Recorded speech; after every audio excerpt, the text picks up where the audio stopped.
Good morning বন্ধুরা, তোমরা সবাই কেমন আছো? আশা করি প্রত্যেকে খুব ভালো আছো, আমরাও ভালো আছি। তো আজকে গণেশ চতুর্থীর প্রত্যেককে জানাই অনেক অনেক প্রীতি, শুভেচ্ছা, ভালোবাসা এবং অভিনন্দন।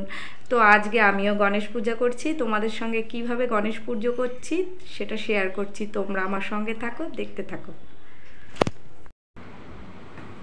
তো বন্ধুরা দেখো, আমি গণেশ ঠাকুর যেই থালাটার ওপর বসাবো সেই থালাটাকে আমি একটু ডেকোরেশন করছি। যেমন এই যে একটা তামার থালা নিয়ে নিয়েছি, আর এই দেখো পুজোর সমস্ত সরঞ্জাম আমি নিয়ে নিয়েছি, খানিকটা দূর্বাও তুলে নিয়ে এসেছি। এই দেখো তামার থালাটার ওপর একটা কলার পাতার আগা কেটে নিয়ে এসে তা সুন্দর করে সাজিয়ে দিলাম, ধুয়ে টুয়ে নিয়ে এসেছি সব আগের থেকেই। আর এই দেখো সুন্দর করে পান দিয়ে আমি চতুর্দিক সাজাচ্ছি। তো পানটা দিয়ে আমি সাজানোর পরে দেখো কি কি করি। দেখো সবুজ জিনিস গণপতি দেবের খুব প্রিয়, যেমন দূর্বা ঘাস খুব প্রিয়, কলা গাছ খুব প্রিয়। ওই জন্য আমি একটু কলার পাতা কেটে নিয়ে এসেছি, আগাটা কচি একটা মাথা কলা পাতাটার সুন্দর লাগছে, বেশ আমার পছন্দসই হয়েছে কলার পাতাটা। আর পানগুলোও দেখো আমার ছেলে নিয়ে এসেছিলো বাজার থেকে, একদম টাটকা পান দিয়ে আমি সুন্দর করে সাজাচ্ছি। এবার খানিকটা গাঁদা ফুল কুচি কুচি করে কেটে নিয়ে আমি এই থালাটার মধ্যে বসিয়ে দিয়েছি। তো এই সাজানো এটা আর কি সাজাচ্ছি। এরপরে অনেক ডেকোরেশন বাকি, এটার মধ্যে আমি গণপতি বাপ্পাকে স্থাপিত করব। তো এই দেখো ছোট ছোট আমি গাঁদা ফুল দিয়ে সাজাচ্ছি। তো গাঁদা ফুলগুলো সুন্দরভাবে যতটা সুন্দর সাজানো যায় গণপতি বাপ্পাকে আজকে। তো গণেশ চতুর্থীর সবাই অনেক ভালো করেই কাটাও। আর দেখো আমি এদিকে সাজাচ্ছি। আমি তো মন্ত্রতন্ত্র কিচ্ছু পারি না, তবু আমি গণেশ ঠাকুর পুজো করতে এসেছি, কারণ আমার খুব গণেশ ঠাকুরকে ভালো লাগে। আমার গণেশ ঠাকুরের মূর্তি দেখলেই মনে হয় নিয়ে নিয়ে, এত ভালো লাগে আমার গণেশ ঠাকুরকে। তো মানে কেমন যেন একটা কুচি কুচি ভাব, একটা খুব সুন্দর একটা মানে খুব কি বলবো, একটা সরল চোখ দুটো এত সুন্দর লাগে, আমার গণেশ ঠাকুরকে খুব ভালো লাগে। তো দেখো আমি এই সমস্ত গুছিয়ে টুছিয়ে নিয়েছি আমার পুজোর যা যা সরঞ্জাম। গণেশ ঠাকুর পুজো করতে এমন কিছু আহামরি কিছু লাগে না, ওই নিজে ডেকোরেশন টেকোরেশন করে নাও সুন্দর করে, আর একটু লাড্ডু মোদক এনে নাও। এ দেখো ঠাকুর চলে এসে, কালকে আমার হাজব্যান্ডকে বললাম যে দেখো আমি একটু গণপতি ঠাকুরের পুজো করতে ইচ্ছা হচ্ছে, তো তুমি একটা আমাকে ঠাকুরের মূর্তি এনে দিও না। বলছে কি হ্যাঁ এনে দেবো। তো যেই কথা সেই কাজ, ও রাত্রেবেলায় গণপতি ঠাকুরের ওই গণেশ ঠাকুরের মূর্তিটা নিয়ে চলে এসেছে। এত ভালো লেগেছে আমার মূর্তিটা, কি বলবো, আমি তো প্রথমে দেখিনি, যখন স্থাপন করলাম তারপরে আমার এত ভালো লাগছে মূর্তিটা দেখে, আমার খুব ভালো লাগছে।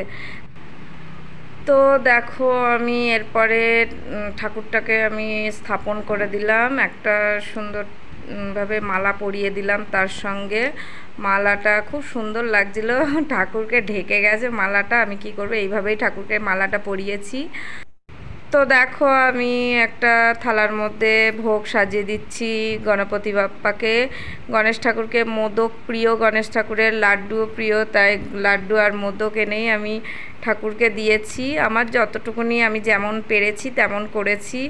আর গণপতি বাপ্পাকে পুজো করার জন্য খুব আহামরি অনেক কিছু লাগে না, নিজের মন থেকে যেভাবে তুমি ঠাকুরকে ডাকবে সেভাবেই ঠাকুর সাড়া দেবে। তো দেখো এই দেখো আমাদের গণপতি বাপ্পাকে কত সুন্দর লাগছে। এই দেখো আমি দুব্বা ঘাসটা একটা গ্লাসের মধ্যে জল দিয়ে তার মধ্যে পাশে রেখে দিয়েছি এক গোছ।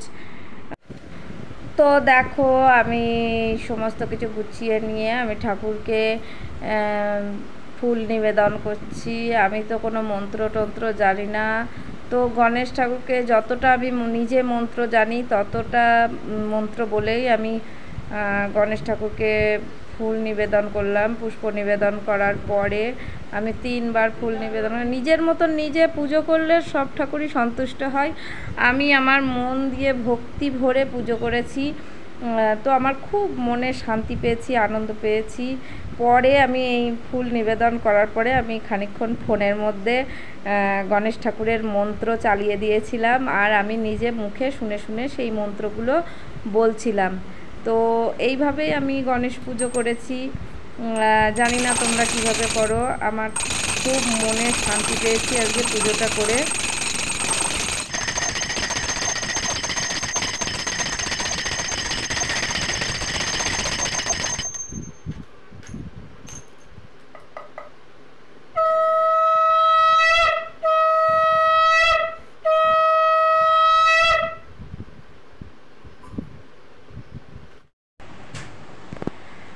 বন্ধুরা, আমার পুজো কমপ্লিট হয়ে গেছে। আমি গণপতি বাপ্পাকে সুন্দরভাবে পুজো করে নিয়েছি, নিজের মতন করে পুজো করেছি।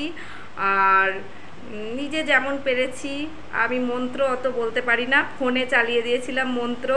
আর আরতি করেছি, ঠাকুরকে সমস্ত ভোগ লাগিয়েছি।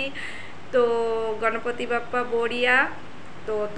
তো যদি আমার এই ব্লগটা তোমাদের ভালো লেগে থাকে, ছোট্ট এই গণপতি বাপ্পার যে ভিডিওটা করেছি, তোমাদের ভালো লাগলে লাইক, কমেন্ট, শেয়ার করো। দেখা হবে নতুন একটা কোনো ব্লগ নিয়ে। ততক্ষণের জন্য সবাই ভালো থেকো, সুস্থ থেকো। Bye bye. গণপতি বাপ্পা বড়িয়া, মঙ্গল মুক্তি বড়িয়া।